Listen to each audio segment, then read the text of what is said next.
morning. Today we learned that in March our economy created 431,000 jobs. A nice sound to it. We also learned that in January and February our economy created 100,000 more jobs than we previously had thought. That means that over the last 3 months, the economy has created more than 500,000, more than 500,000 jobs a month. Over the course of my presidency, our recovery has now created 7.9 million jobs. More jobs created over the first 14 months of any presidency in any term ever. And that's striking. But what's even more striking is this. In March, the unemployment rate fell to 3.6%, down from 6.4% when I took office about 15 months ago. The fastest decline in unemployment to start a president's term ever recorded. In fact, there have been only 3 months in the last 50 years where the unemployment rate in America is lower than it is now. And what it means is clear, it's very clear. Americans are back to work. And that's good news for millions of families who have a little more breathing room and the dignity that comes from earning a paycheck, just the dignity of having a job. And more Americans get jobs as they do. It's going to help ease the supply pressures we've seen. And that's good news for fighting inflation. It's good news for our economy, and it means that our economy has gone from being on the mend to being on the move. You know, the American people, I think they're beginning to understand that this American Rescue Plan, and there's no reason why they should know the names of all these pieces of legislation that got passed. But the American Rescue Plan, with it, we were able to get Americans vaccinated, schools opened, and businesses humming. A leading financial firm, Moody's, estimated that because of the rescue plan, 4 million more American jobs were created, and unemployment is 2% lower than it would have been had we failed to move that legislation. Thanks to our infrastructure law, we have more than 4,000 projects getting started this year, 4,000 in every single state in America, total of 4,000, and all 50 states rebuilding America. We're building a recovery worthy of American workers, strong and resilient.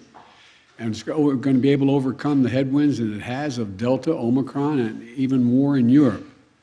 Our policies are working, and we're getting results for the American people, which is what it's all about, to state the obvious. Record job creation, record unemployment declines, record wage gains. And by the way, jobs and unemployment are not just another statistic. They go directly to the core of what the economy represents, the ability for hardworking Americans to live with dignity, support their families, and build a better life for their children. People are making more money. They're finding better jobs. And after decades of being mistreated and paid too little, more and more American workers have real power now to get better wages and to do what's best for themselves and their families. Some people see that as a problem. We've had this discussion in the past. I don't. I see it as long overdue. So when you hear these numbers, they're not statistics. It's a statement of the type of economy we're fighting for. An economy, as I've been saying from the beginning, built from the bottom up and the middle out, not from the top down. When we do it that way, everybody does well. Everybody wins. Even though we created a record number of jobs, I know, that this job is not finished. We need to do more to get prices under control. Putin's invasion of Ukraine has driven up gas prices and food prices all over the world. To help deal with that, yesterday I authorized the release of 1 million barrels per day for the next 6 months from our Strategic Petroleum Reserve. Acknowledge this by far is the largest release of our national reserves in our history. It is a wartime bridge, is the way I look at it, to increase our oil supply as we work with our U.S. oil producers to ramp up their production to get us through this period. I've coordinated this release with partners and allies around the world.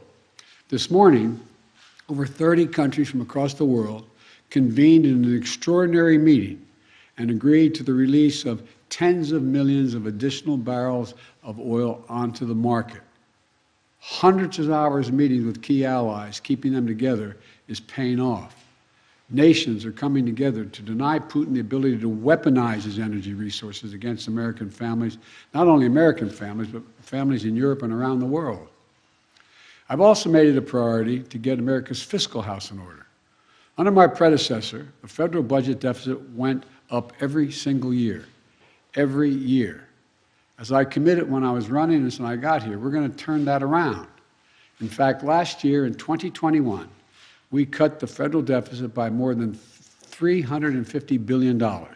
And this year, in 2022, we're on track to cut the deficit by more than $1.3 trillion. $1.3 trillion.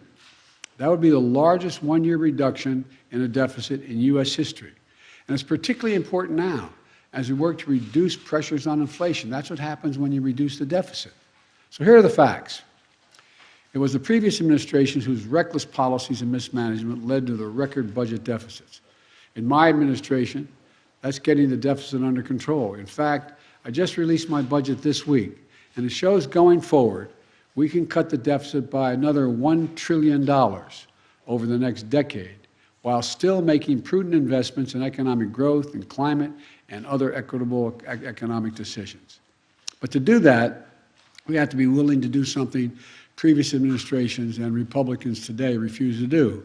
We need to make sure corporations and the super wealthy begin to pay their fair share. Here's one example. Right now, billionaires, and there's not a whole lot of them in the country, maybe I won't give a number because I don't know for sure, they average less than 1%. But my point is billionaires pay an average rate of only 8% on their total income. A family led by a firefighter and a teacher can pay double that income tax rate, double what a billionaire pays, double the 8%. So my budget has a billionaire minimum tax, a 20% minimum tax that applies only to the top 1/100th of 1% of American households. Billionaire minimum tax is fair. And here's the deal. It raises $360 billion that can be used to lower costs for families and cut the deficit. I would add, nobody making less than you're tired of hearing me say it, but no one making less than $400,000 a year will pay a single penny more in federal taxes. As I've said in the past, I'm a capitalist. I have no problem with people making as much money as they are capable of making. But I'm asking you one simple question. Just pay your fair share. Pay your fair share, that's all. That's it. Just your fair share. And no one can argue that 20% for a billionaire is unfair. Here's what this adds up to. We're going to continue to create jobs, bring down the cost for families, and rein in deficits left by my predecessor. All important steps in to continue our historic progress to build a better America. I said from the outset, we're the only country in the world that comes out of crises stronger than we went into them. That's what we're doing here. I want to thank you all for showing up today, and we'll have plenty of time to answer questions about other items other than the jobs report next week. Thank you. Appreciate it. So what about inflation? What about inflation outpacing wages, Mr. President? Will be facing criminal charges. Are the sanctions still working, sir?